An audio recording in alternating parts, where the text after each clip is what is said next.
Почитувани слушатели, ви посакувам Божи благослов.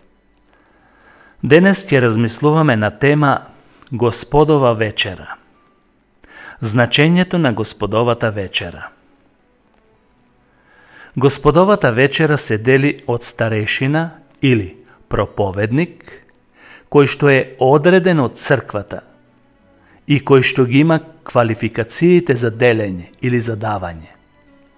Тоа е обред при што христијаните се собираат да јадат леб и да пијат вино, со што ја потврдуваат својата зависност од нивниот распнат и воскреснат Спасител Исус Христос и го потврдува заедништвото со Него, а и меѓу себе. Господовата вечера е Христова заповед која трае се до Неговото второ доаѓање.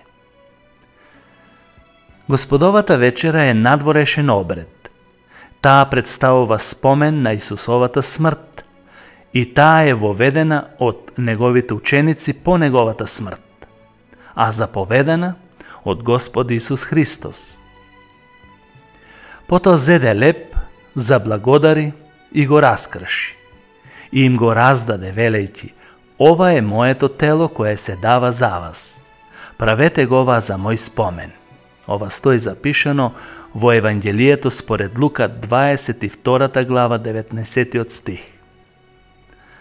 Потоа апостол Павле вели: зашто јас го примив од Господ она што и ви го предадов, дека Господ Исус во онаа ноќ во која беше предаден, зеде леб, благодари, го раскрши и рече: ова е чаша на новиот завет во мојата крв. Правете го ова секој пат кога пиете за мој спомен. Зашто секој пат кога ќе го јадете овој леб и ќе пиете од оваа чаша, ја навестувате Господовата смрт додека дојде Тој. Исус ја воспоставил Господовата вечера да биде универзална и трајна обврска на христијаните. Во Дела апостолски е запишано: во првиот ден од седмицата, кога се состанавме да кршиме леб. Потоа, чашата на благословот, што ја благословуваме, нели е заедништво на Христовата крв? И лебот што го раскршуваме, не е ли заедништво на Христовото тело? Пишува апостол Павле. Значи, елементите за Господовата вечера се лебот и виното. Дали лебот бил бесквасен? Пасхата се јадеше со бесквасен леб, што значи Исус јадел бесквасен леб, но сепак Исус немал намера да ја обнови или да ја освежува Пасхата, туку на своите ученици им даде нови символи и нови вредности. Важно е тоа што лебот го символизира Христовото тело, кое е извор на животот. Кој има право да учествува во Господовата вечера? Во Господовата вечера учествуваат сите наново родени верници. Господовата вечера е за сите нив, не само за некои поединци или некоја посебна елита, како што е во некои религии. Виното не се дава на нивните членови, туку само за одредени свештеници. Но гледајте што вели во Марковото Евангелие. Или слушајте: и ја зеде чашата, заблагодари и им ја даде, и сите пиеа од неа. Во Господовата вечера учествуваат комплетно сите верници, кои го познаваат Господ и кои живеат според Неговите упатства. Вечерата Господова е радосен настан. Иако таа ја навестува Христовата смрт, сепак по Неговата смрт Исус воскресна и ја победи смртта, и затоа е радосен настан. Затоа, жалните лица, вкочането држање и вештачката сериозност не одговара на веродостојноста што го означува овој обред. Господовата вечера не смее да се дава само на некои одредени лица, како например некој да земе Господова вечера само со своето семејство, туку таа се дава на сите во заедницата, во црквата. И временски таа не е одредена кога да се дава и по колку време, туку таа се дава колку што е потребно на црквата за нејзин благослов. Вредноста на Господовата вечера. Како прво, Господовата вечера ја символизира смртта на Господ Исус Христос. Исусовата смрт е откуп за целото човештво и неговата крв е крв на новиот завет и затоа велиме нов завет. Пишано е: ова е мојата крв на новиот завет, која се пролева за мнозина. Со Господовата вечера ние го потврдуваме нашиот духовен откуп преку крвта негова. Со неа ја потврдуваме и нашата сигурност дека ни се простени гревовите и имаме мир со Бог преку телото и крвта негова. Како второ, Господовата вечера го прикажува заедништвото со Него, со Исус. Сите кои учествуваат во неа, го потврдуваат тоа на посебен начин и се радуваат што се учесници во овој обред. Чашата на благословот, што ја благословуваме, не е ли заедништво на Христовата крв и лебот што го раскршуваме, не е ли заедништво на Христовото тело? Значи, преку Господовата вечера ние ја прикажуваме нашата зависност од Христос, како што човечкото тело е зависно од лебот и затоа секојдневно се молиме да ни се даде преку молитвата Татко наш, така и со Господовата вечера ја прикажуваме нашата потполна зависност од Бога и дека не живееме само од леб, туку и од секој Божи збор кој произлегува од Божјата уста. Со Господовата вечера ние го навестуваме второто Христово доаѓање. Тој ни даде заповед тоа да го правиме додека дојде повторно. Видливата форма на Господовата вечера е живо сведоштво, дека веруваме во жив и воскреснат Господ и дека го очекуваме нашиот целосен откуп на душата и на телото. Кои се условите за Господова вечера? Зарем има услови? Зарем не е за сите?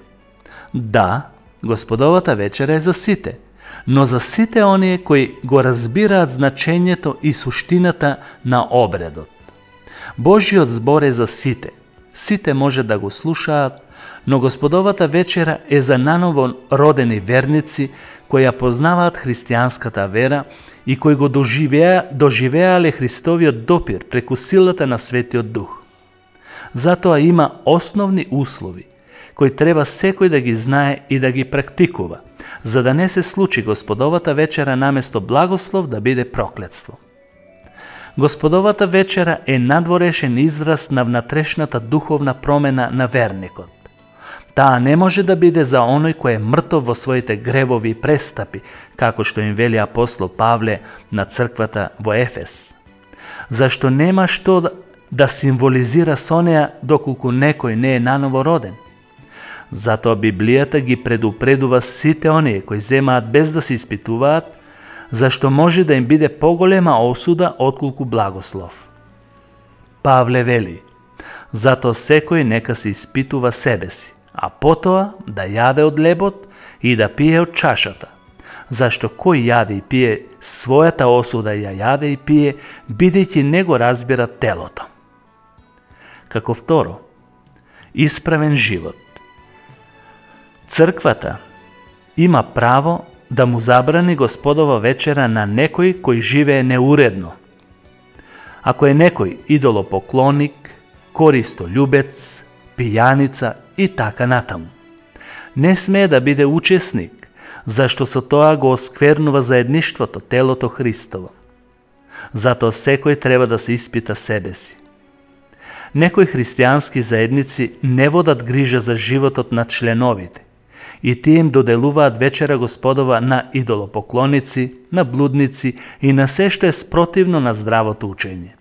Таквите заедници или религии мислат дека со добрата услуга се придобиваат грешници. Туку напротив, ним им е тоа лажна утеха, за да продолжат да грешат. Тоа се луѓе како на грешницата, што го излага младиот човек да крене по незините патишта или по незиниот грешен пат, а пред тоа ги средила сите религиозни обреди и жртвувања во храмот. Вели: бев должна да принесам помирителна жртва и денес го исполнив својот завет. Погрешни сваќања за Господовата вечера. Постои тврдење дека кога свештеникот ќе ги благослови лебот и виното, дека тоа се претвора во Христово тело и крв. Тоа е погрешно. Во теологијата тоа е изразено со латинскиот збор трансубстанцијација.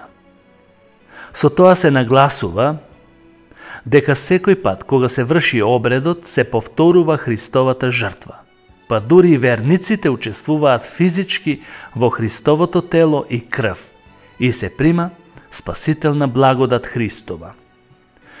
Тоа, како што реков, е погрешно. Жртвата никогаш не се повторува. Зашто ако жртвата се повторува преку лебот и виното, тоа значи дека Христос стално или постојано се раснува и се уште не воскреснал од мртвите. Исусовата жртва беше еднаш за секогаш. Така и Христос, откако беше принесен еднаш, за да ги земе гревовите на сите. Евреите 9 глава, 28 стих.